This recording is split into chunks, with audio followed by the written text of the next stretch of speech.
Magic the Gathering combos that actually work. Coming from the comment section of the last video, we got Tetsuriken says they've got a combo that starts off with the Prince of Thralls for red, black, black, blue for generic. Yeah, it costs a lot of mana, right? But you know what? It's going to be worth it. It's a 7/7 demon.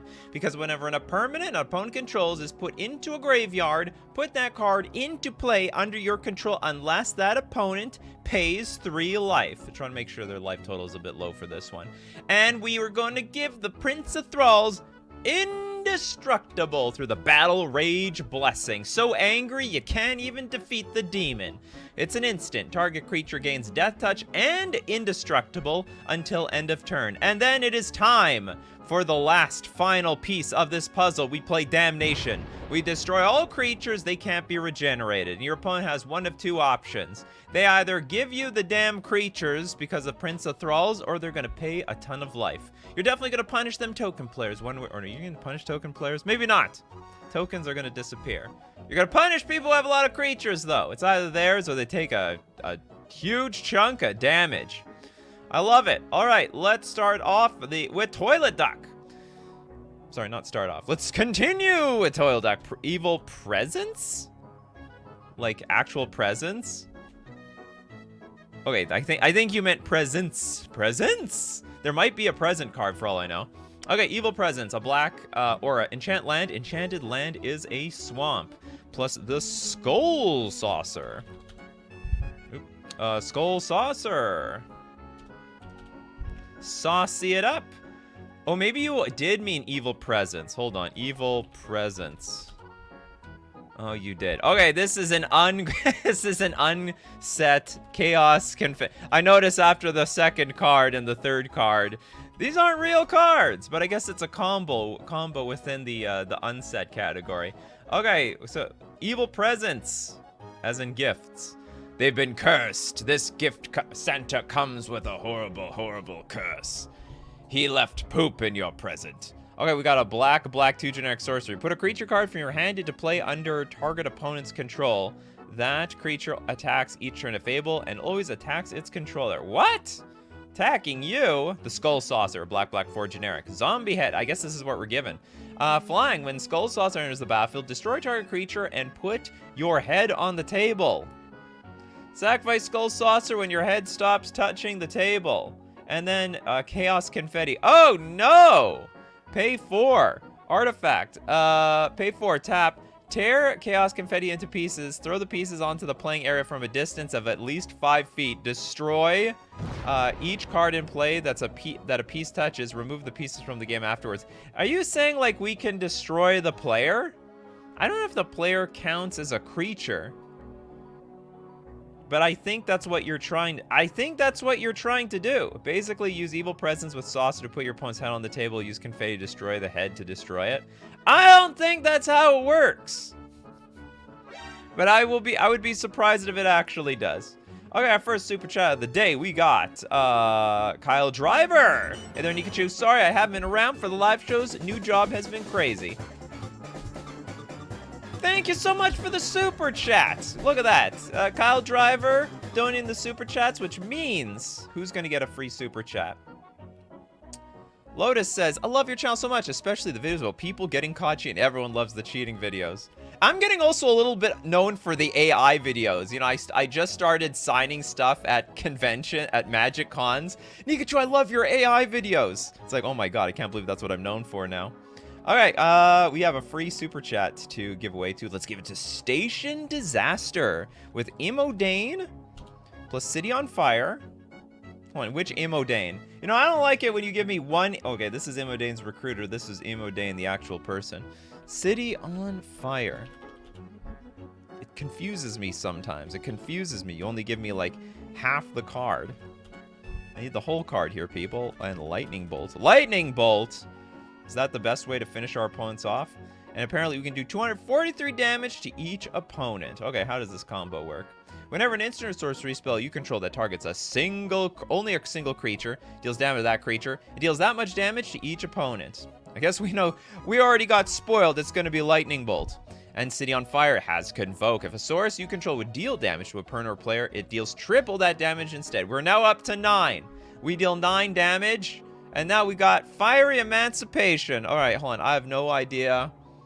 Fiery Emancipation says if a source you control would deal damage to a permanent or player, it deals triple that damage to that permanent or player instead. How does that work? So we got 3 times 3, and it says triple again.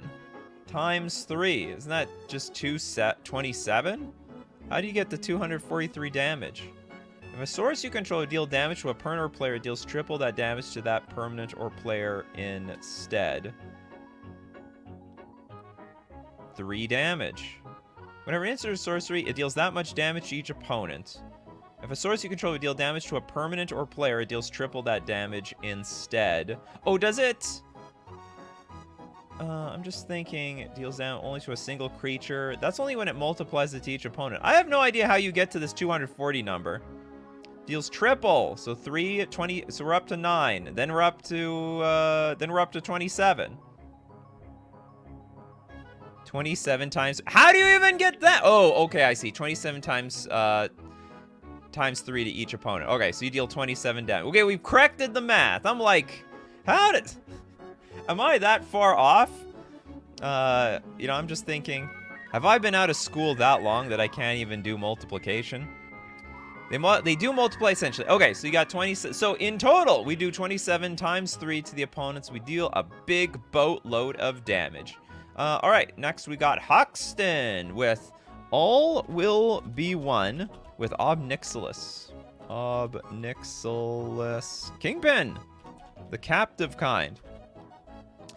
So what does this do first? 5 mana enchantment. Whenever you put 1 or more counters on a permanent or player, All Will Be One deals that much damage to target opponent. What? So we put counters on permanents or players and we deal damage to somebody else? So we can deal damage to an opponent, creature an opponent controls, or a planeswalker they control. All right. And then Obnixilis, captive Kingpin, says... Red, black, 2 generic for a 4/3 demon, flying trample. Whenever 1 or more opponents each lose exactly 1 life, put a counter on Obnixilis. Oh! Captive Kingpin. So we deal a damage, we get a counter. Exile the top card of your library. Until your next turn, you may play that card. Do you have to exile, actually? Exile the top card of your library. Better have a big deck. Got a big deck to beat big life total. So we get a counter. Whenever you put 1 or more counters on a permanent or player... which is your permanent, we deal damage to the opponent, but then we have to exile cards. Exile the top card of your library. You better only... Your opponents have a total of 120 life. So you can kill off 2 people and just have to do it the old-fashioned way by attacking with Obnixilis for lethal. Not a bad combo, though. Not bad at all. Or maybe it should be bad, because this is the show about bad combos that actually work. Fierce Gamer! What do you got for us? Walk the Eons! Crucible of Worlds and Azusa Lost. Azusa Lost, but seeking. Azusa Lost, but not completely got lost. Okay, it starts off with Walk the Eons. What the hell is this? 6 mana. It's a time walk? Buyback. Sacrifice 3 islands. Target player takes an extra turn after this one. That is absolutely wild to me. We can get an extra turn by just sacking our islands? When this set came out in Time Spiral, no one plays this card? I think this card's amazing. I could play this in Merfolk, maybe. I just have to get it in the graveyard. That's the problem. Oh, no, it's buyback. It's not flashback. Damn it. Buyback, you have to cast the thing and then actually sack the islands. Just put it back in your hand. Okay, this... Straight trash immediately. Okay, Crucible of Worlds. You may play lands from your graveyard. Okay! So, and then we get the lands back, and we can play extra lands a turn through Azusa Lost but Seeking. You may play 2 additional lands on each of your turns. Now, I think you're still setting yourself down a land. Or maybe not. Okay, you get a land drop for the turn. You play Walk the Eons, sacrifice 3 lands. Then you have Crucible of Worlds, which lets you play the 2 lands back. So you get your 3 lands. You get infinite turns. That is absolutely, that's wild. What a funny way to get infinite turns. Kinda cracked is right. You try so hard. And it's only 2-color combo too. It's Azusa. This is colorless. And then you have Walk the Eons, which is blue. Very easy. Happy Thanksgiving, David Sampson. Although Canada had Thanksgiving a month and a half ago. It was a long time ago. We're done. This is Canadian Thanksgiving. Time for those Black Friday sales. Okay, next up, we got, 2 additional lands. So you get your 1 land drop for the turn, 2 additional lands. You get Walk the Eons for forever. Christopher B. with, Shields of Velis. Ashes of the Fallen. And the Zombie Apocalypse. Zombie!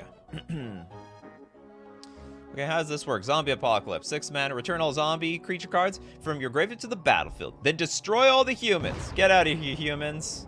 You don't belong here. Ashes of the Fallen. 2 mana artifact. As Ashes of the Fallen comes into play, choose a creature type. Each creature card in your graveyard has the chosen creature type in addition to its other types. So hold on. We name zombies and we get to return all our creatures, no matter what the hell it is, back from the graveyard to the battlefield. And then we have Shields of Velis Vel. Changeling. Creatures target player controls get +0/+1 and gain all creature types, which include the humans. Wow, so you found a very funny way to blow up all your opponent's stuff and keep your own. Funny stuff. The zombies. They walk the earth. Shane! Thanks so much for the super chat, Shane. King Makar, Paradise Mantle, and the Drum Bellower. King Makar touches things, turns it to gold. Paradise Mantle. So hold on, just to be clear. Whenever King Makar, the gold curse, becomes untapped, you may exile target creature. If you do, put a colorless artifact token named Gold on the battlefield. It has sack this artifact, add 1 mana of any color. I never really understood the inspired mechanic. I thought it was always a lame mechanic. But then we've got Paradise Mantle. So we have a means of tapping, I guess, King Makar for mana? Is it? Inspired is when it becomes untapped. All right, we found a way to tap the damn thing. And then we got the Drum Bellower. Drum Bellower is flying. Untap all creatures you control during each other player's untap step. Ah! So we can tap this thing we can tap for mana, then we untap it every other turn so that we can exile target creature and we get a artifact token named Gold. Sack it, add 1 mana. It's just a treasure. Oh, wow, this was treasure before it became treasure. It was called gold. Some might say that's still what the pirates call their treasure. Bury the gold. All right, cool combo.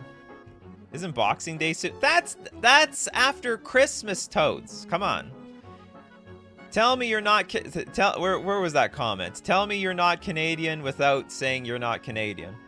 That's basically what Toads just did right there. Boxing Day in November. Get out of here. Okay, Erland has one. Shieldred, the Apocalypse. Shieldred. Okay, should be more specific. Too many of Shieldreds out there.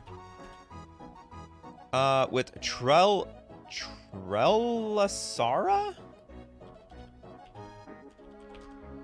Oh, Moon Dancer. Thank you for the pluses. I appreciate it. And then Elageth. Crossroads Augur. Okay, what does this do? Blue 4 generic for a 5/6 Sphinx flying. If you would scry a number of cards, draw that many cards instead. Oh my god, that actually sounds broken. It's got partner. I don't know if this is the partner, but this is Trelasara, Moon Dancer. 2 mana for a 2/2. Whenever you gain life, put a counter on Trelessa. And also, you scry 1. So the more life you gain, the more you scry. The more you scry, the more cards you draw. And of course, we got Shieldred, the life-gaining machine, because whenever you gain life... Sorry, whenever you draw, you gain life. And when you gain life, you get the counters. So first, you gain the life. Then you get the counters. Once you get the counters, you get to scry. When you get the scry, you get the card draw. Some prefer the card draw. Neat combo. Next super chat from Robert. Oh, what do you got for us? A Marauding Raptor and Polyraptor. Isn't this like a pretty well-known combo? Marauding Raptor and Polyraptor. This is a good combo. Yeah, we know. It gets dealt damage. You get a copy of Polyraptor, and every single time that it comes into battlefield, you get more copies of Polyraptor over and over and over again, because each one that enters the battlefield gets dealt 2 damage. Anyway, this is disqualified. this is a good... Robert, this is called bad combo. We want bad combos that actually works. That's a good combo. All right, so we're going to donate that super chat. Robert is so generous. First sliver to Jess. First sliver. Morophon. Oh, God, how convoluted is this combo? Endless Cascade and life gain. Morophon. Oh, my God. How is Hibernation Sliver. Okay, Hibernation Sliver lets you bounce things back, right? Angelic Chorus. This is so many cards, but I might actually understand this because I know half the cards on here. Lava Belly Sliver to be success. Siphon Sliver. Bad sliver combos that actually work. Oh my God, how many cards is this? Okay, sliver creatures you control have lifelink. Is that necessary? Sliver creatures you control have, when this creature enters the battlefield, it deals 1 damage to target player or planeswalker, and you gain a life. Okay, gaining life is important. Whenever a creature enters the battlefield under your control, you gain life equal to its toughness. All right, so every single time slivers enter the battlefield, this is an enchantment, by the way, we'll have enough life to bring it back with Hibernation Sliver, which says pay 2 life, return this permanent to its owner's hand. And then we have Morophon. Other creatures get big. I don't know why this is so important. Spells of the chosen type you cast cost Wooburgless to cast. Oh, so you have infinite. You can infinitely play Hibernation Sliver over and over again because it costs Wooburgless to cast. And then, what is the final piece of this puzzle? The first sliver. Sliver spells you cast have Cascade. So if I understand correctly, you can shoot people down infinite times. You have Infinite Cascade. Infinite Cascade is not bad because if you only have lands left in your deck, or like nothing to get with your Cascade, then it just doesn't matter. All the cards just go to the bottom. Cool combo. This is 1,000,000 cards. This is the first time I got a 1,000,000 card combo, and I actually knew how it worked. I could feel it. I could sense it in my liver. What is this? Colonel Lacerna with the near-death experience. And Blood Celebrant. Does this even do anything? Okay, we got a 1-mana 1/1. Pay 1. And a black. Sorry, pay 1 black, 1 life, add 1 mana of any color mana pool. Are you sure this is the card? Blood Celebrant. I think you're thinking of a different Celebrant. Near-death experience. At the beginning of your upkeep, if you have exactly 1 life, you win the game. I don't think this combos with... I think you're thinking of another Celebrant. Celebrant. I think I know what you're talking about. There's like an Orzhov Celebrant, maybe? Are you thinking about this one? The Cruel Celebrant? Whenever Cruel Celebrant or another creature or planeswalker you control dies each one. But that doesn't really go with this thing either. You need... If you have the beginning of your upkeep, you have exactly 1 life.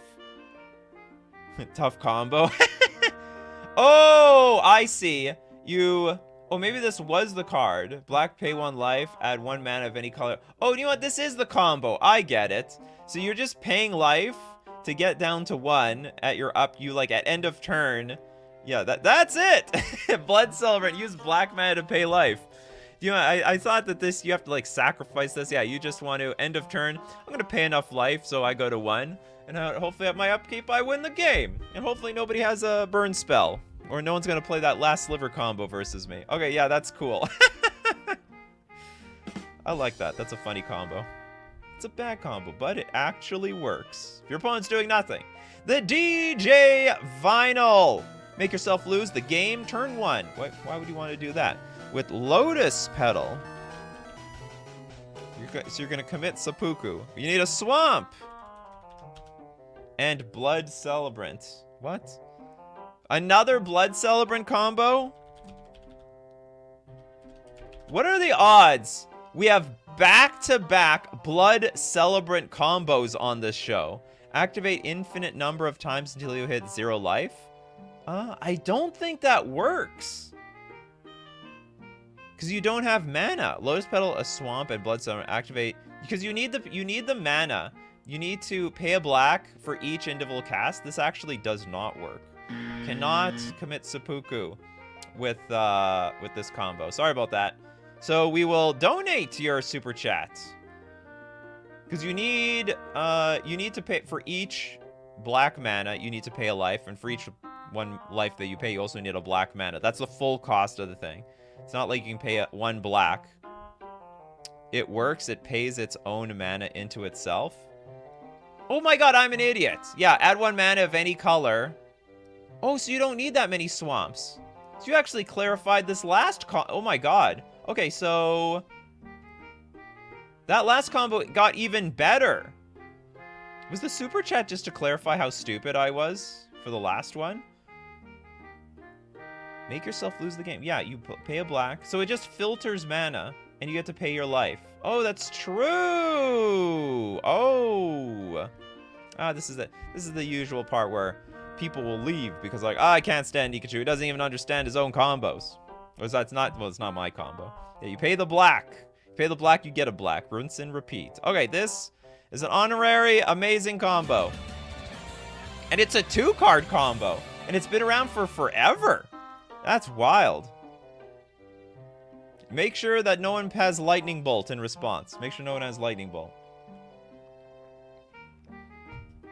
Okay, that's very ironic or coincidental that somebody also follows this up with a Blood Celebrant combo immediately, which also helps me better understand the first combo. Yeah, the Lotus Petal gives the mana. I guess you can do that turn 1. I don't know what benefit there is to that, but, you know, whatever. Okay, Joel says, most of the time, Carrick makes these combos way easier. Alright, I'll believe it. Self first turn kill speedrun. That's right. Okay, next up, let's look at Ryan C's Omen Machine. Plus Teferi's Puzzle Box. You know, I was able to understand that sliver combo so easily when it was 5 cards, and then I couldn't even, or 6 cards, and I couldn't even understand the 2-card Lotus Petal Blood Celebrant combo. Okay, we need an artifact sack outlet. Okay, let's say Arcbound Ravager. That's an artifact sack outlet. Your opponents have no hand. Is that how this works? Okay, Omen of the Machine. Players can't draw cards at the beginning of each player's draw step. That player exiles the top card of their library. If it's a land card, the player puts it on the battlefield. Otherwise, the player casts it without paying its mana cost. I don't know why you need the sack outlet. Then we have Teferi's Puzzle Box. At the beginning of each player's draw step, that player puts the cards in their hand on the bottom of their library in any order, then draws that many cards. Then why do we need the sack outlet? How does this work at all? How is this Omen Machine thing?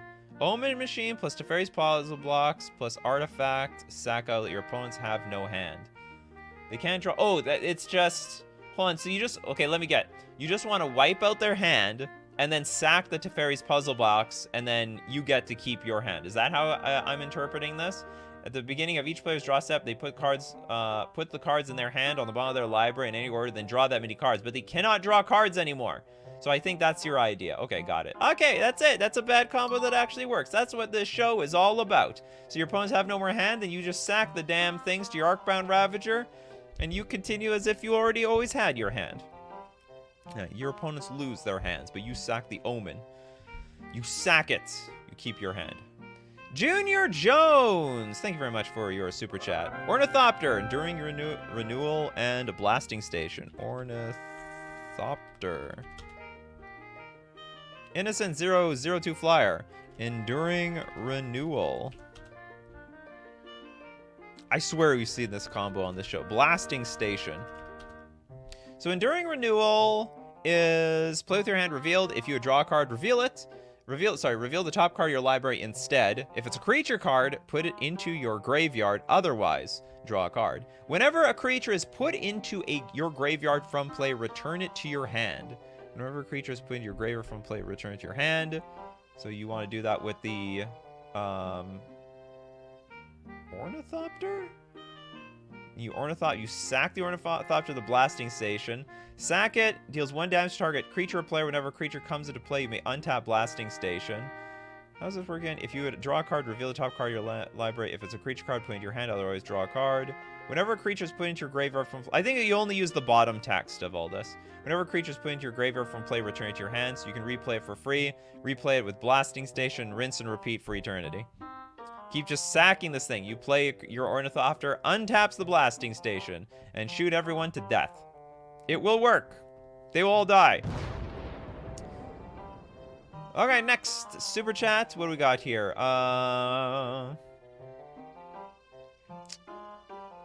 Cloud Strife says, it might not be a bad combo, but Incubation Druid and VGN Graft Mage. The Graft Mage has to be on the battlefield first. Okay, Graft Mage enters the battlefield first. For 3 mana, Graft 2. Creature enters the battlefield with 2+1/+1 counters on it. Whenever another creature enters the battlefield, you may move a +1/+1 counter from this creature onto it.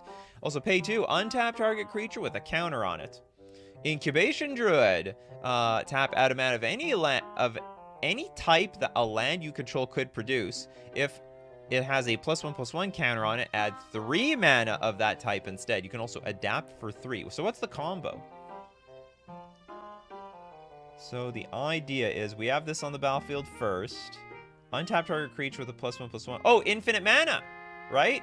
I think this is infinite mana. Add 1 mana, or maybe not. If this creature has no counters, put 3. Hold on. If incubation has a +1/+1 counter, add 3. Yeah, you add 3 mana. It can be anything, and then you pay 2 mana, untap that creature with a counter on it, and you go infinite. You got infinite mana to infinity and beyond to cast whatever you want within the range of the colors of your mana. Okay, next super chat. We'll look at the darkest of darkest angels. I accidentally found this, but couldn't get it to work every time. Well, it's extra bad. Rune Tail Kitsune Ascendant. Runetail. Runetail Kitsune and Selfless Squire. It's a 2-card combo. It may be unkillable for a bit. Selfless Squire is a 4-mana 1/1 flash. Enters the battlefield, prevent all damage that would be dealt to you this turn. Whenever damage would be dealt to you is prevented, put that many counters on the Selfless Squire. So whenever damage that would be dealt to you is prevented, we get like, attack me for 100. All right, Selfless Squire, I got like 100 counters. So what does the Rune Tail do? It's also, if you have 30 or more life, flip it.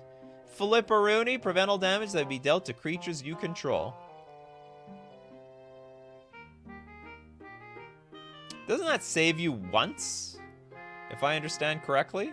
I actually found this, but couldn't get it to work every time. Maybe because it only works once, and then that's it.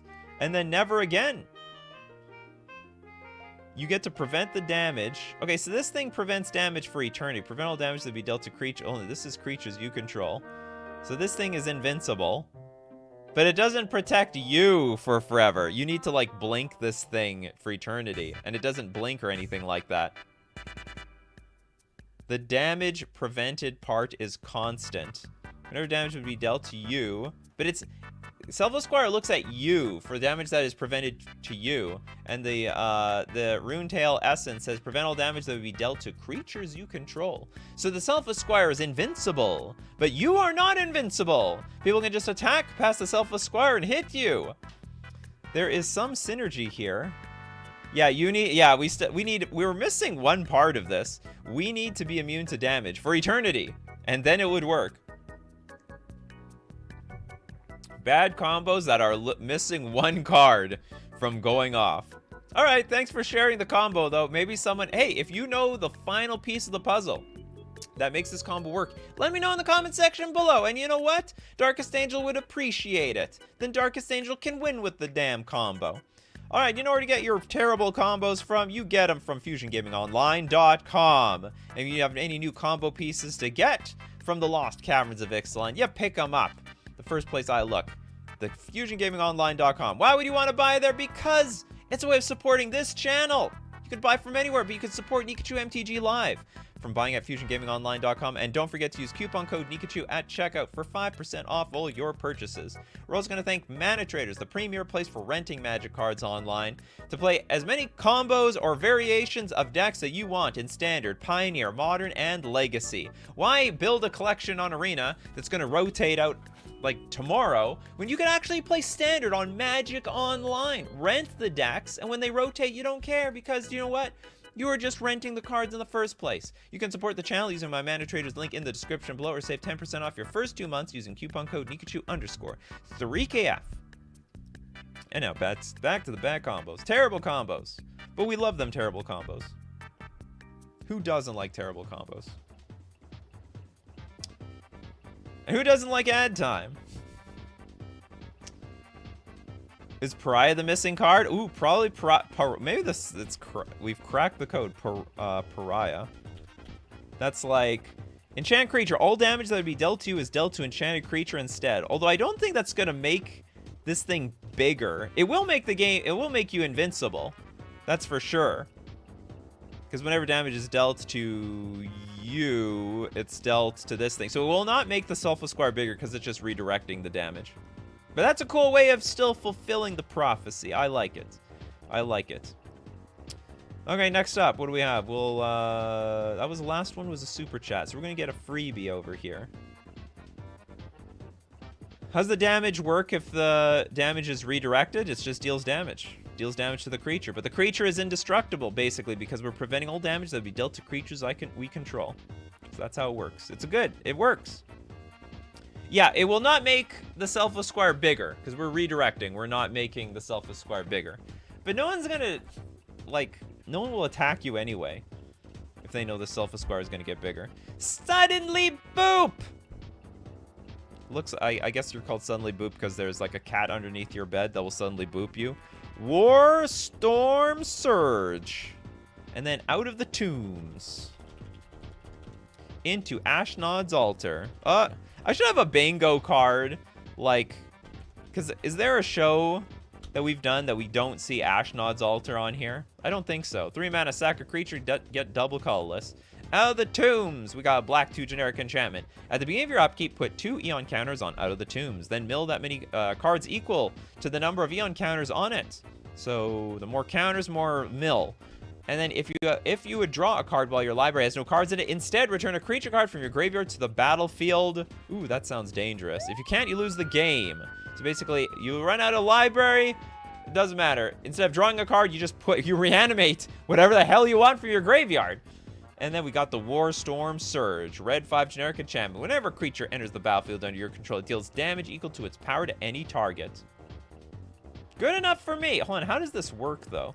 Why are we sacking creatures? If you would draw a card, instead return a creature. I don't know. I don't understand the Ashnod's Altar. Whenever a creature enters the battlefield under your control, it deals damage equal to its power to any target. I guess what you can do, we're missing like one big fatty, and I'm assuming you just keep sacking the big fatty, and then you repeat the process over and over again. This is a good combo. These are all broken. Well, you get the list published, Crowcore Games. You get the list published. All right, next up we got Robert. What do you got for us, Robert? Malignus. Dying Wish. Into Fling. That's also part of the bad combo starter pack. Fling. What is Fling? Sack a creature and deals damage equal to the power to any target. Alright, Dying Wish.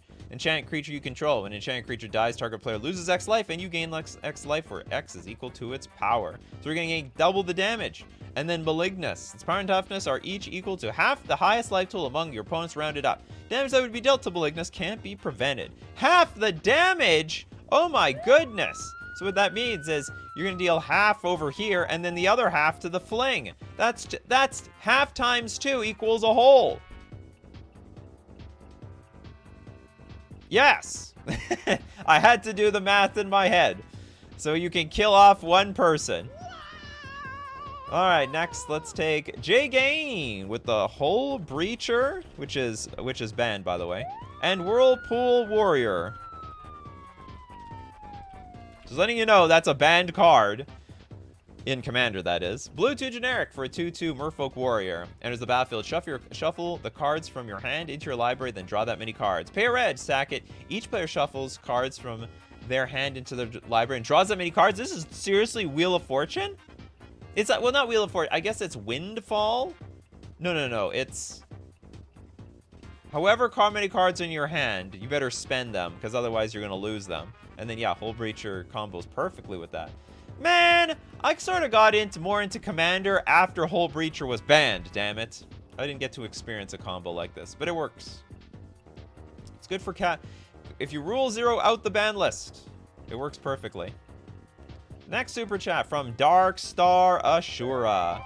We got Quill Spike. Devoted Druid? If combos intended by Wizards of the Coast, if combos intended by Wizards of the Coast count. This is a bit of, well, it's a bad, you know what? It's a bad version of like a good combo. So Devoted Druid is 2 mana for a 0/2. Put a -1/-1 counter on Devoted Druid, untap it. So basically you can pay a green, untap the thing by giving it a -1/-1 counter. But the deal is, with Quill Spike, we can remove the counter from a creature you control, and Quill Spike gets +3/+3 until end of turn. And also we can pay the Golgari mana by adding with Devoted Druid. So we get infinite mana to make this thing infinitely big. Was that a legal combo like in an era? With Shadow, I guess Shadowmoor and Eventide were like really close together. Wow, 2-card combo. There's no way that was intended by them. They had to have screwed up. They effed up big time.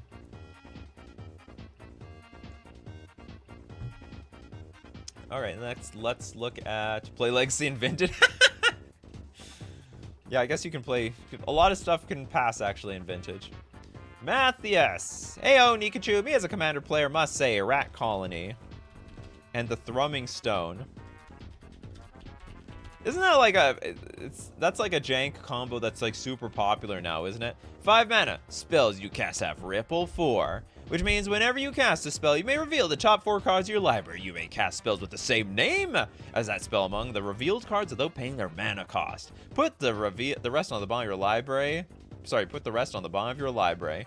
Which means you can play the Rat Colony. And the Rat Colony says a deck can have any number of cards named Rat Colony. Also, Rat Colony gets +1/+0 for each other rat you control. Fill your deck with Rat Colonies up the wazoo with your Thrumming Stone, because you're just going to churn through your entire deck. Rat Colony hits Rat Colony hits Rat Colony. Put like a billion Rat Colony. How many Rat Colonies can you reasonably put on the battlefield? Like 50?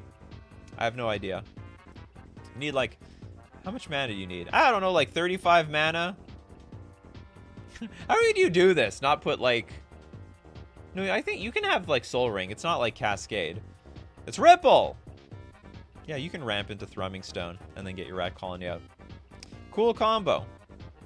It's really not that bad though. It's legal currently. Next super chat from Darkest Angel. Oh, what do you got for us, Darkest Angel? I forgot to add Pariah Shield to the combo. Oh, so you knew the answer to your own combo. Okay, with that, Dark Star Angel, we're going to donate that super chat to... Who are we going to donate to? Who hasn't got a combo yet? Okay, Nathan, divide... Ideally, you put your combo all in one, you know. Okay, we're going to give it to Nathan with the Roth... Son of... Roth? Son of... What is this? Son of something. Oh, it's... I think you mean this thing. Bergie. Altar of the Brood.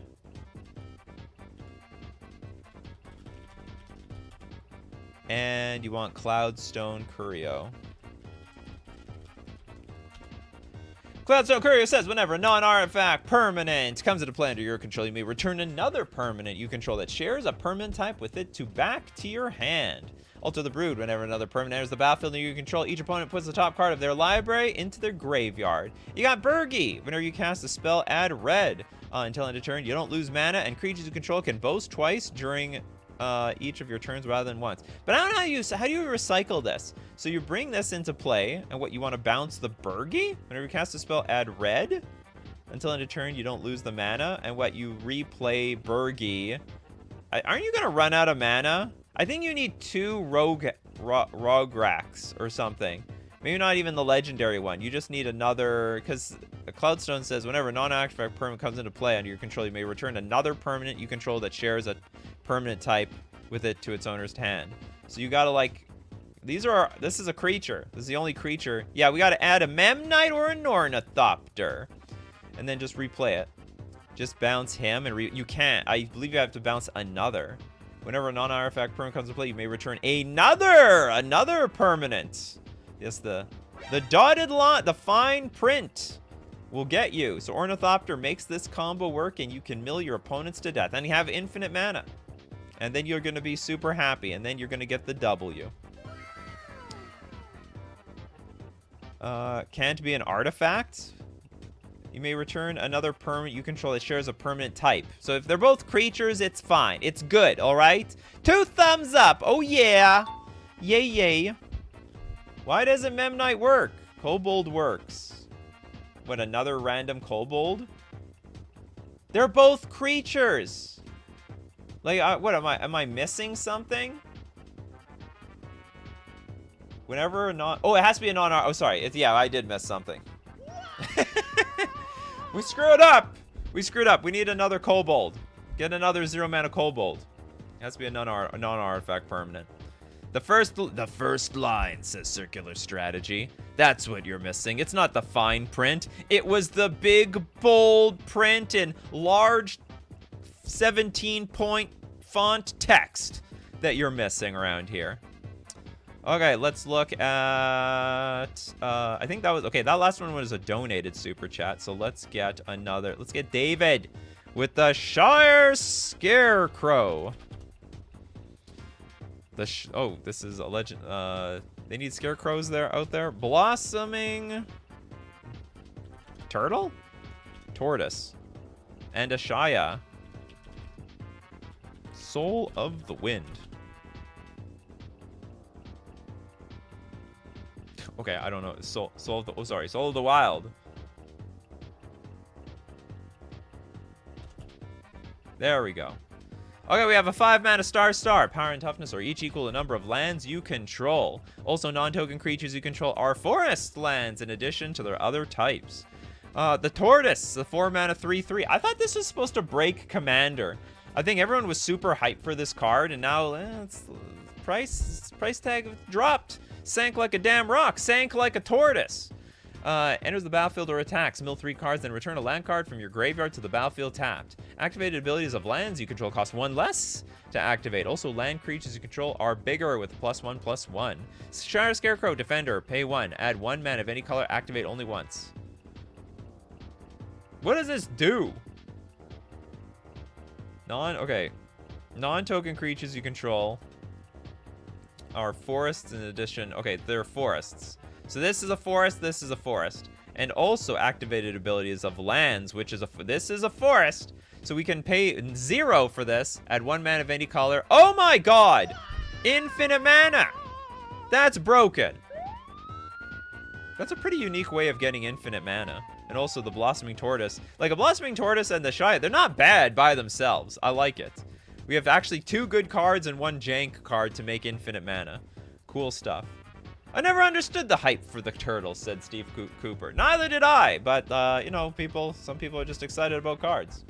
And we let the internet we let people just figure it out. King Ginger with, Apex, Altasaur, and Vigor.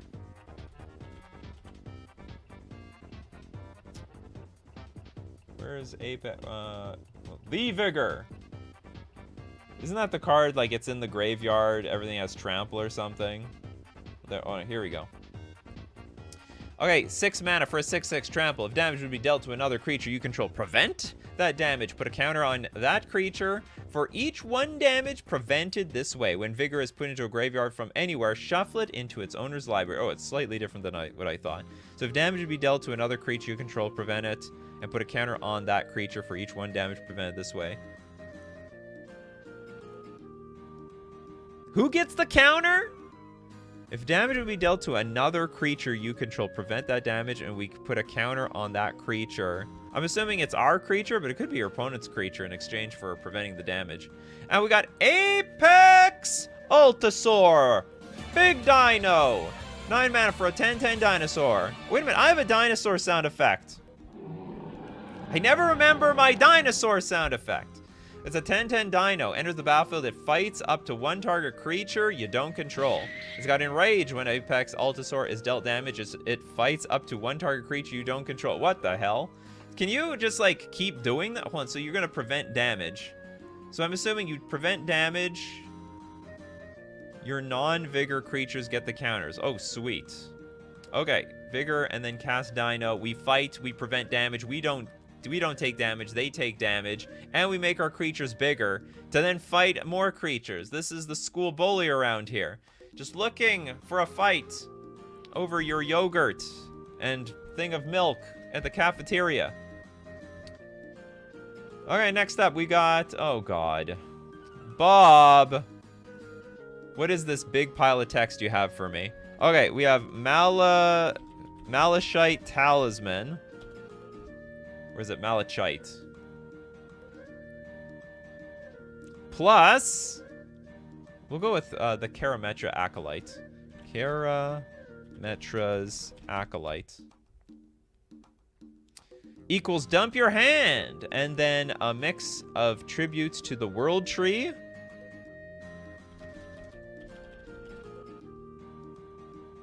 Season, the World Tree, Season of Growth, or Vivian. This is, you're giving me too many cards, Bob. I'm very confused. Just give me one. Like, just choose one for me, please. Because I don't know how many of these are actually part of the combo, or you're like this or that. Then what? Season of Growth. No wonder there's so many cards on this damn thing. Monstrous, and then or Vivian to keep the party going. Okay, I'm hoping the cards that I have here are good enough, and it will work. Okay, Season of Growth, 2 mana. Whenever a creature enters the battlefield under your control, scry 1. Whenever you cast a spell that targets a creature you control, you draw a card. I like drawing cards. Is it still a combo if it involves 7 cards? Well, if it does something, yes. It's a bad combo show. Bad combos, people. World Tree. As long as you control 6 or more. Come on, let's get back to the beginning. Apparently, we can dump our hand. 2 mana, pay 3, untap this permanent. Uses ability only when a green spell is successfully cast, and only. Okay, whenever a player casts a green spell, you may pay 3. If you do, untap target permanent. Okay, so we're going to, I guess then we also tap, add an amount of green to your mana pool equal to your devotion to green. I'm assuming we have a lot of green stuff on the battlefield, which we can then infinitely, so what, we have infinite mana? Oh, so I see, so you wanted to dump your hand off of this thing with infinite mana, right? That was the idea? Yeah, plus this equals dump your hand. Okay, so we've dumped our hand. Stage 1 is complete. Then the World Tree says, tapped add a green. As long as you control 6 or more lands you control have add 1 mana of any color. And also, double Wooburg, tap, sack the World Tree, search your library for any number of gods! Put them onto the battlefield, then shuffle your library. And then Season of Growth says, whenever a creature enters the battlefield under your control, set scry 1. How do you get any mana, though? Nothing adds any mana. I don't know how you get the double Wooburg. I'm sure through some sort of filtering of some sort, somewhere, some way. You're looking at World Tree, not the tribute to the World Tree. Oh, that's a different card. Tribute.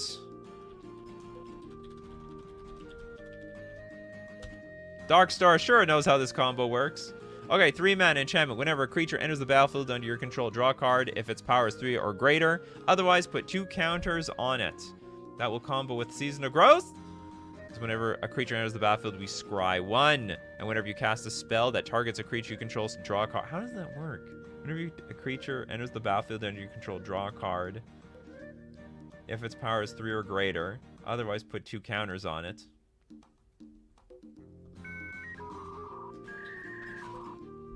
I feel like I'm missing something. Something's missing here. I understand the infinite mana part. So we get to scry and draw. Whenever you cast a spell that targets a creature. We don't have anything that targets a creature. Oh no, hold on. When you cast a spell, it's only a spell, not an ability, because we have that other thing. Yeah, I'm not seeing it either. Instructions unclear. Okay, I got tribute to the World Tree here. This is not helping. You know, it's I don't know how to put it. It's like when I'm reading instructions, like, oh, I'm missing that part of putting the whole thing together. And then I get the part and I'm like, this still doesn't connect. What is going on here? Yeah, I don't see the vision.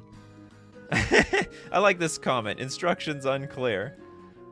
How would you guys finish this thing off? I have no idea. I think what maybe they wanted to do was this artifact was an ability that targeted a permanent, but this has to be a spell. Sorry, yeah, this one requires a spell targeting something. Creature you control, or no, was it this one? No, whenever you cast a spell that targets a creature. But the problem is that other thing was an ability. Play your deck assuming you hit big creatures. I mean, you gotta, maybe. But what if you break? What if you have 2 lands in a row on top of your deck, and then it just bricks? I think we're missing something around here. We're missing something. Anyway, I have to wait to see if it works. If anyone wants to fill in on this combo in the comments section, go for it. Okay, next super chat from King. No, we did King Ginger. Junior Jones with the Mephidros Vampire. Mephidros Vampire with Triskelion? Does that work? Triskelion, the 6-mana 1/1. Enters with 3 +1/+1 counters. Remove a counter from Triskelion. It deals 1 damage to any target.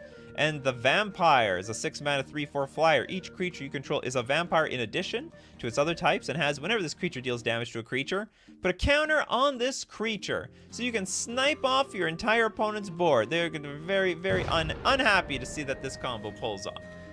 All of a sudden, Triskelion, you're a vampire now. I guess they took a bite out of you. It's as simple as that.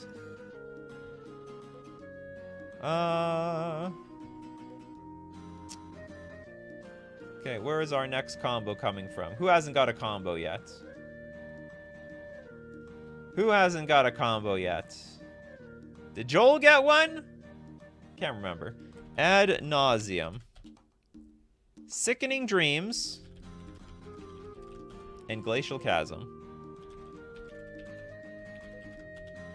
Just have under 40 mana cost total. Oh, is that how it works around here? Okay, Glacial Chasm. Commit upkeep. Pay 2 life. Comes into play, sack a land. Creatures you control can't attack. It also prevent all damage that is dealt to you. Sickening Dreams. 2 mana sorcery has an additional cost to play it. You have to discard X cards from your hand. It deals X damage to each creature and each player. And then oh god. Ad nauseam, reveal the top card of your library and put that card into your hand. You lose life equal to its converted mana cost. So just have under 40 mana cost total. That's right. Lands! Just have a bunch of lands. I guess you can just have a bunch of lands, 0 mana artifacts, like some tutors to help you find the ad nauseam and like your sickening dreams. And then just reveal a bunch of cards and then deal damage. You have a few cards in your hand and then just deal that much damage. You could deal a lot of damage. You could probably even draw your entire deck if the casting. Yeah, if you're. I guess that's all it is. The entire deck. You got it right actually. Just make sure the whole deck is 40 mana cost or less. You don't want it total. You want it 39 total. You want to be under 40 because your life total is 40. Remember, you go to 0, you dead. Oh no, hold on. Does Glacial Chasm say you can't lose? No, you still would die. So you need to make sure mana costs are 39. So that would work out perfectly. Darkstar says, there's a commander for this. There's a commander for everything, that's for sure. Okay, next up, let's take one from Richard Smith with the Thrashing Brontodon and Journey to Eternity? Journey to Eternity, 3 mana. It's an enchant creature. When it dies, return to the battlefield under your owner's control, and you can transform this card into the land that pays 5 mana. Return target creature card from your graveyard to the battlefield. What does the Brontodon do? It's a 3 mana 3/4. Pay 1, sack it, destroy target artifact or enchantment. Is this just infinite, like... Sorry, not infinite. Okay, so it's going to come back. What's the combo here? Enchant creature control. When enchant creature dies, return to the battlefield. So you sacked it. This thing comes, return target creature card from your graveyard to the battlefield. Oh, so you can I think the idea is you can now or if you have a lot of mana, every turn you can sack this thing and destroy an artifact or enchantment. Very, very weak combo, I will say. Hold on. Thrashing Bronzestone, Journey to Eternity. Target yourself? Is this what I think it is? Journey to Eternity. Enchant creature you control. Enchant creature. Do you have the right card? Target yourself and flip it. Hold on, target. You mean target the Journey to Eternity? Okay, so you flip this thing. Is that it? Return target creature card from your graveyard to the battlefield. That's all you want to do? The point is just to flip this thing like really quick. There's better out there, in my opinion. But this is the show about bad combos that actually work. I don't get it though. Yeah, I'm a bit confused on this one. But every end is a new beginning, as the card says. And we're going to begin that next beginning with Dark Star Ashura's Super Chat. Not infinite, but a synergy combo. Henry Wu. And Star Scream. If this doesn't count, just donate. You should have more confidence in your combos. More confidence, Dark Star Ashura. Okay, we have a 4-mana 2/3, more than meets the eye for a black 2 generic flying. Whenever you draw a card, if you're the Monarch, target opponent loses 2 life. Whenever one or more creatures deal combat damage to you, convert Star Scream. What does this do? Living Metal, Menace, Haste, hold on, okay, let's look at the first card. Henry Wu, Geneticist. And it's it is a geneticist. For Sultai, it's a 1/4. They have exploits, and each human you control have exploit. Whenever a creature you control exploits a non-human creature, draw a card. If the exploited creature has power 3 or greater, create a treasure token. Whenever a human you control exploits a non-human creature, we draw a card. Power 3 or greater, create a treasure token. What the hell does this do? You may cast this card for converting it for 3? I don't get it. Like, I have no idea. There's too much text on both these cards. And on top of that, this is a double-sided card. I don't even know what you want to do with this. Back-to-back combos, and I'm just straight up confused. Explain yourself, Dark Star Ashura. Explain yourself. What the hell does this thing do? Become Monarch, exploit a non-human, draw a card, deal 2 to 1 person. That's it? Alright, thank you very much. If anyone caught that out of either side of these, then 2 thumbs up. Okay, let's get one from Ryan. With King Makar. And Aura of Domination. Pay the 1 Aura of Domination. Is that Aura of Domination? Or is it Aura of Dominion? Okay, pay the 1 to tap an untap creature. Then untap them. You get a gold and continue until the board is empty. Alright, so King Makar. How the hell do we tap this thing? Pay 1, tap an untap creature you control, untap enchanted creature. So we tap them and untap them, and then we get infinite gold. Or do we have infinite untaps? You get a gold and continue until the board is empty? What do you mean? Oh, because you exile creatures with King Makar. Whenever it becomes untapped, you may exile target creature and then wipe them all out, and they all become gold. Who gets the gold? I guess if you do put a colorless named gold onto the battlefield, I guess they get the gold? I don't understand. That instruction is not clear. Because if you exile target creature, I'm assuming you're just replacing it with gold. It pays for itself. It does. Alright, I like it. That combo gives me a smile. Next super chat coming from Joshua. And you've got Titania. POA. I don't know what that is. Titania P. Priest of Argoth. Then we got Rogue's Passage. That's a land, right? And then the World Slayer. Cards I can read, thank God. Okay, 5 mana. Equipped creature deals combat. Whenever equipped creature deals combat damage to a player, destroy all permanents other than World Slayer. Can also equip for 5. Creature will be unblockable. And Titania, Protector of Argoth. When Protector of Argoth enters the battlefield, return target land card from your graveyard to the battlefield, and whenever a land you control is put into a graveyard from the battlefield, create a 5/3 green elemental creature token. Whenever a crypt creature deals combat damage to a player, destroy all permanents other than World Slayer. I don't get it. Or does the creature not matter? We kill everything. Destroy all permanents. So you just want to blow everybody up, is what you're telling me? Because I don't see the relevance with Titania. Whenever land you control, because it's not indestructible or anything. So you kill all the lands. Whenever a land you control.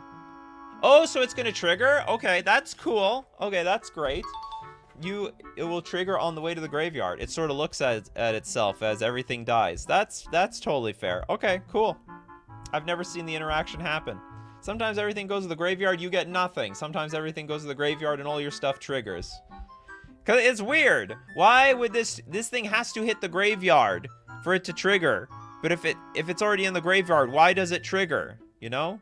These are just the mysteries of Magic the Gathering. Why do the rules work this way but don't work the other way? How can Titania be in play at the same time while also being in the graveyard to trigger the damn thing? We'll never know. R&D are keeping all the secrets. Layers. Yeah, the answer is always layers. Okay, let's get one from the freebie section with the Kevin Garcia with the World Slayer.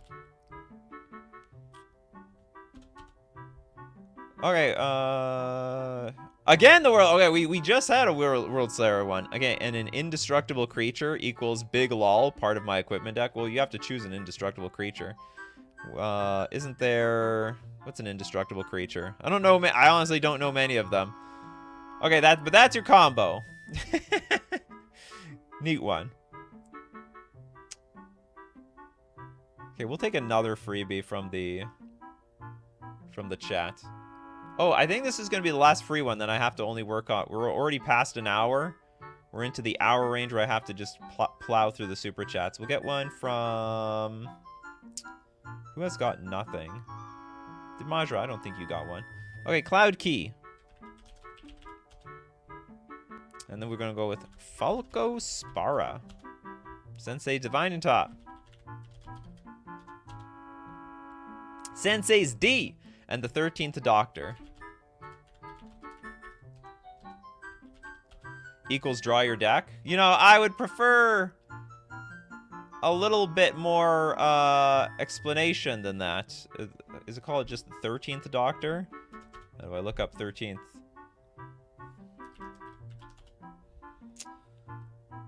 Oh, they actually spelled it out. The 13th Doctor. There we go. Okay, 13th Doctor for Sultai and one generic. We have a 2/2 Time Lord Doctor. Paradox! Whenever you cast a spell from anywhere other than your hand, put a counter on target creature. Team TARDIS! At the beginning of your end step, untap each creature you control with a counter on it. Okay, so we somehow untapping at end of every turn, I think. And then we get Sensei's Divining Top. I have no idea how this is relevant. Hey, there's a rule. If you give me 4 cards, you got to explain this thing to me. There's so many, there's 4 sentences on this card. How do I know which one is relevant to your combo? Flying Trample. Falco Spara enters the battlefield with a shield counter on it. You may look at the top card of your library anytime. Wow, that's sort of cheating with Sensei's Divining Top. And then you may cast spells from the top of your library, removing a counter from a creature you control in addition to paying their other costs. And the last one is Cloud Key. As Cloud Key enters the battlefield, choose artifact, creature, enchantment, instant, or sorcery. Spells you cast of the chosen type cost 1 less to cast. Okay, choose artifact when you choose Cloud Key. That helps. Okay, what else? Come on, cough it up, Majra. Come on. You know the combo. Okay, so we choose artifact. Oh, so that'll let us play Sensei's Divining Top over and over again for nothing. You may look at the top card. You may cast spells from the top of your library, removing a counter from a creature you control in addition to paying their other costs. What does the last Doctor do? Does it say when you cast a spell? When you cast a spell from anywhere other than your hand, put a +1/+1 counter on TARDIS. Aha, okay. So we get to draw our entire deck. So you cast the Sensei's Divining Top. You get a counter with the 13th Doctor. We remove a counter from with Falco's ability to play the spell for free. You may cast spells on top of your library by removing a counter, in addition to paying the other cost, which is going to be 0. So Sensei Divine on top is free real estate around here because of the Cloud Key. And we get to draw infinite cards. Because every single time Sensei is played, we can tap to draw a card, put it back on top, and then repeat the process over and over again. Well, not exactly infinite +1/+1. It's infinite card draw, because we have to keep spending that +1/+1 counter in order to cast the top for free from our library. All right, it's time for Super Chats. We're going to go with the Joshua Nathanwell. Nathawe. Oh, we just did this one. Sorry about that, Josh. Okay, Suffy. What do you got for us, Suffy? Arden.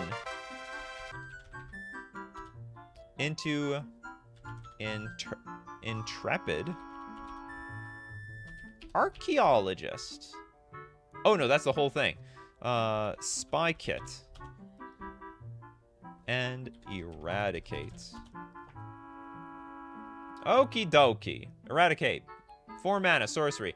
Remove target non-black creature from the game. Search its controller's graveyard, hand, and library for all cards with the same name as that creature. Remove them from the game as well. Get them out of here. Spy Kit for 2 mana. Equipped creature gets +1/+1 and has all names of non-legendary creature cards in addition. What?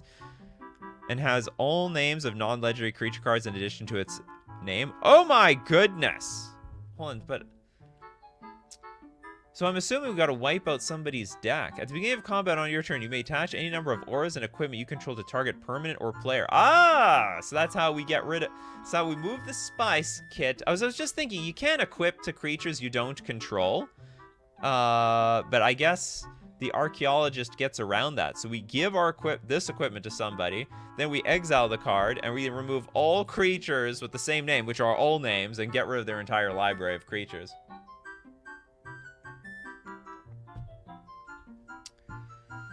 John, okay, I appreciate the call out. Anyhow, man, also really close on pronouncing my last name. Joshua Nathaway. Nathawe. I have no idea. It's one of those things. I know it's one of those names where when I'm pronouncing it, I'm like, I'm doing it wrong. I don't know how it's pronounced, but I know I'm doing it damn wrong. Okay, we have got Bactard with Ancient Tomb. How does a combo start with Ancient Tomb? Ghostly Flicker. This is a mana source for crying out loud. And then Mystical Sanctuary. What the hell is going on here? Huh? Or sorry, this is Mystic Sanctuary. I don't blame you. Oh no. No, sorry, I have to only blame myself. You called it Mystic Sanctuary. I did not. What is going on here? Boxing Day, not have your attention. You do not. You have to hope for a donation. Okay, this is when it enters the battlefield. If you control 3 or more islands, you can put an instant or sorcery card from your graveyard on top of your library. Ghostly Flicker. Exile 2 target artifacts under creatures and lands you control, then return those cards to the battlefield under your control. Ah, so you can Ghostly Flicker something, but in addition to that, also make sure you Ghostly Flicker the Mystic Sanctuary. Oh, you can also Ghostly Flicker your Ancient Tomb, but you're gonna kill yourself. You're gonna absolutely kill yourself off of this combo. You'd keep dealing damage. Like, this is not infinite. I think a better card in this place is like, well, it's not, maybe not even City of Traders. I have no idea what you can have in this spot. Whatever, this is gonna take a lot of damage. You're gonna feel the pain off of this. So the idea is tap Ancient Tomb and your Mystic Sanctuary to cast your Ghostly Flicker, blink the 2 cards, then Mystic Sanctuary comes back into play. You're gonna have 3 other islands, which is missing from this combo, mind you, and you get your Ghostly Flicker back. Yeah, you know, you could probably just blink Soul Ring. That's probably a far less painful way of making this combo work. Yeah, then now we go infinite, because you can blink the artifact, and the Soul Ring will come into play. Untouched. Also works with Basalt Mon. It works with any artifact. Why are we choosing Ancient Tomb for this combo? It's a very painful way of going about this. I don't. There's actually also, like, these are just they're not even infinite landfall triggers. But okay, if you do choose Soul Ring, then you will have infinite landfall triggers. Yeah, generally you use a dual caster or the desert. Oh yeah, the desert would work too. Man, trying to deal with the desert and also taking damage from Ancient Tomb at the same time. Ugh. That's a lot of damage. Richard Smith. Okay, Richard Smith, what you got for us? World Shaper. Scape Shift. And the Lotus Cobra. Okay, we got green, 1 generic, 2/1. Landfall. Whenever a land enters the battlefield under your control, we add 1 mana. And also we got Scape Shift. Sack any number of lands. Look through your deck for any number of lands. Put them onto the battlefield. Or equal to the number you sacrificed. And then we got the World Shaper. A 4 mana 3/3. If it attacks, you may mill 3 cards. But when it dies, return all land cards from your graveyard to the battlefield tap. What the hell does this do? This literally does nothing. It just gets you a big boatload of mana. So I'm assuming you Scape Shift. Get a bunch of mana off of Lotus Cobra. I don't know what you're going to do with it. And then you get to bring the lands back with the World Shaper. Alright, that's synergy, I guess. It's synergy. The idea is that you get infinite mana for the next turn when the lands come back and can Banefire or cast anything nuts. How is this infinite mana? This is not infinite mana at all. This is very finite mana. Once you use up the mana, that's it. Okay, your land, when it dies, return all land cards from... We don't even know how this thing dies yet. How do we kill the World Shaper? Let's say it dies. The lands come back. Then what? What's our grand scheme from here? We do get a lot of mana, though. Works better with Splendid Reclamation. At least you get your mana back right away. Maybe. Well, Crucible Worlds, that'll take a while. That'll take a long time, or whatever. It's like 20 or so mana. It can be 20 or so mana. Oh, does it go well with the Gitrog? Gitrog for the last combo? Hold on, okay. Gitrog monster. Let's save the We're saving the combo, boys and girls. We're saving the combo. We got a green, black, 3 generic, 6/6 frog. At the beginning of your upkeep, sack it unless you sack a land. You may play additional lands on each of your turns. And also, whenever one or more lands are put in your graveyard from anywhere, you draw a card. Now I can get behind that. So the way I used to do it is with the Spitfire. We needed that last card then. It's the Spitfire Lagak. Okay, so this is the combo as intended. We got a red 3 generic Lizard. It's a 3/4 landfall. Whenever a land enters the battlefield under your control, it deals 1 damage to each opponent. We needed that! I mean, that's all you needed to say. That's all you needed to say for this bad combo to actually work. I still don't know how the damn merfolk dies, though. I've no idea. How did the merfolk hit the graveyard? What was the purpose of this thing in the deck? We will never know. Okay. Moving on, we've got another Triskelion combo. Actually, a lot of these combos are bleeding into each other. Triskelion into Hardened Scales. Into Vigor. We had almost all 3 of these cards somewhere on the show at one point or another.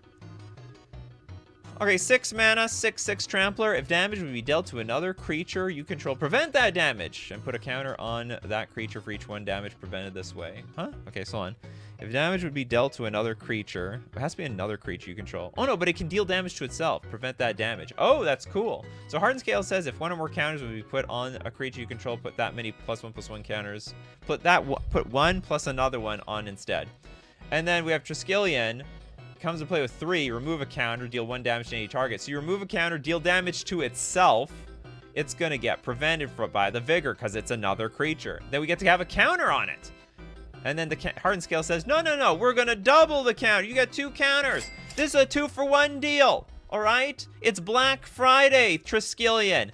You spend 1 counter, you get 2 counters. That's right. Come over here to the Hardened Scales and Vigor store.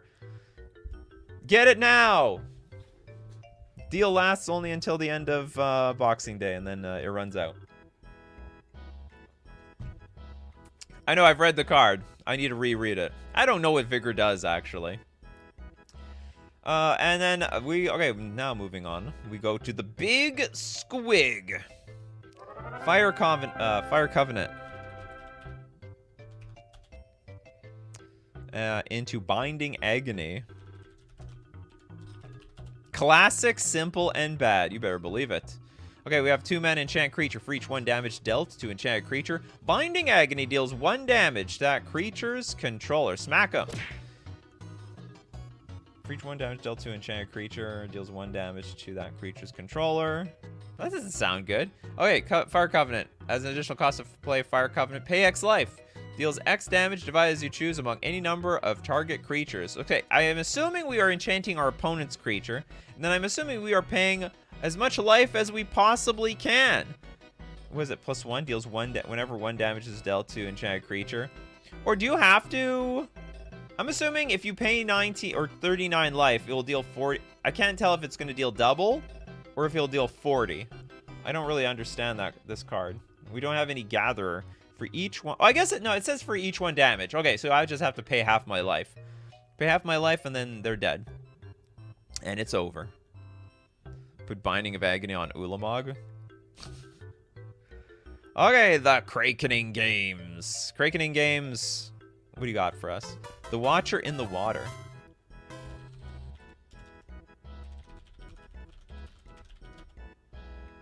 And Kindred Discovery. Okay, we got 5 mana enchantment. As Kindred Discovery enters the battlefield, choose a creature type. Whenever a creature you control of the chosen type enters the battlefield or attacks, you get to draw a card. And then the Watcher in the Water is a 5 mana 9/9 Kraken. The Watcher in the Water enters the battlefield tapped with 9 stun counters on it. Whenever you draw a card during an opponent's turn, create a 1/1 blue tentacle creature token. Whenever a tentacle you control dies, oh god, so as the tentacles fall off, untap up to 1 target Kraken and put a stun counter on up to 1 other target permanent. This is a bit convoluted to me. I know it's only 2 cards. Whenever you draw a card during an opponent's turn, you get a 1/1 tentacle. When the tentacle dies, untap up to 1 Kraken. Okay, we choose Kraken. Just whenever creature you control of the chosen type enters the battlefield or attacks, we draw a card. Whenever you draw a card, we get the tentacle. Oh, sweet! So we get infinite creatures and infinite card draw. This card is this combo is insane. So we draw cards, get a tentacle. We get a tentacle, we draw a card. It just goes on forever. Oh, we have to. Okay, we never draw a card, but we have to. It has to be done on the opponent's turn, which is totally fine. Whenever a creature you control of the chosen type enters the battlefield or attacks, draw a card. We have to draw the card. Is this a problem? Whenever a creature you control of the chosen type enters the battlefield or attacks, we have to draw the card. Whenever you draw a card during an opponent's turn, create a 1/1. We have to create the creature. Okay, this is all of a sudden a problem. Don't we just deck ourselves? So you just lose the game from drawing on ETBs. Yeah, you have no choice. Neither of these are Maze. So you better have, like, I don't know, Thassa's Oracle to play at flash speed. Yeah, we're gonna deck ourselves out with this combo. And there's nothing we can do about it. Like, once it goes, it doesn't stop. It's his unstoppable force. You have to choose Tentacle as the creature type. Yep, I get it. Yeah, we choose, yeah, not Kraken. You choose Tentacle. And then you just draw yourself out. Yeah, we better have Laboratory. Okay, we're gonna fix this combo. We need to have Laboratory Maniac in play. And then we win the game. That's it. We've done it. We figured it out. No, don't throw in... I mean, I guess you could have... I don't know if Thoracle is as reliable because you would need to flash her in play on your opponent's turn. Because it's only happening on the opponent's turn. I think Maniac actually works way better. Because it just sits there. It's just waiting for you to draw out your entire deck. Well, anyway, okay, we fixed that one at the last second. Okay, we have got Zarfna. Blood Pet, Dark Ritual. What the hell is this? It's like you have bad cards mixed with really powerful good cards to make a combo work. Dark Ritual. Tendrils of Agony. Is this a joke? And Yawgmoth's Bargain. Which is broken, by the way. and banned. Very banned. 6 mana, skip your draw step, pay 1 life, draw a card.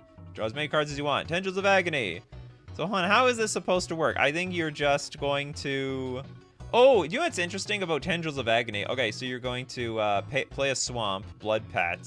Or I guess you need... What the hell's the point of Blood Pet, actually? You need another Mana Source Dark Ritual to get the Tendrils of Agony online. Actually, how did you even get this Yawgmoth's Bargain in play? I think it's fair that you just have Tendrils of Agony and, does this work? Actually, I don't even know if this works the way you want it to. Okay, Blood Pet to gain mana and Storm. Oh, yes, yes. To gain Storm. Dark Ritual for mana. Tendrils to gain life. Yawgmoth to draw half your deck and repeat for the game. But you can't repeat it! Like, once Storm goes off, that's it. Like, all the cards are on the stack. That's it. You don't get to Storm again. You need to bring Tendrils back. I actually don't think this combo works.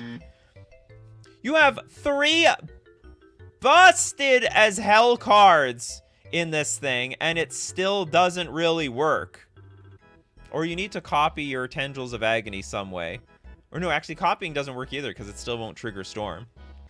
Because once the Storm triggers, you have Tendrils. You can't, like, let them resolve and then start drawing cards with Yawgmoth's Bargain and put more spells on the stack. Because the Storm trigger already resolved. So it's not going to put more Storm triggers on the stack. And I have no idea how to fix this. The only good way is you have Yawgmoth's Bargain. You, like, I don't know, just draw as many cards as you possibly can, just like ad nauseum. And then just go wild with whatever resources you have. Because this doesn't work, isn't the real card Yawgmoth's Agenda for the combo? Oh, did I screw that up? No, he said Bargain. Okay, let's look at Yawgmoth's Agenda. Maybe Zarfna got the wrong card. Okay, we got... It's hoping to draw a second Tendrils off the Yawg draws. I guess that's possible. Okay, Agenda, 5 mana. Play no more than 1 spell each turn. Well, that's not going to work very well with Tendrils of Agony. And you play cards in your graveyard as though they're in their hand. No, this is not working either. Okay, this is how it works. It's hoping to play another Tendrils. Okay, I guess you're playing like super casual. Man, what kind of friends still play with you if you're playing this Yawgmoth's Bargain, Kitchen Table, Tendrils of Agony Storm deck?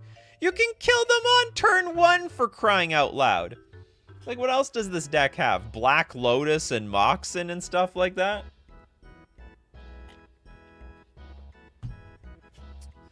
Or I don't know, maybe your friends do even more dangerous things.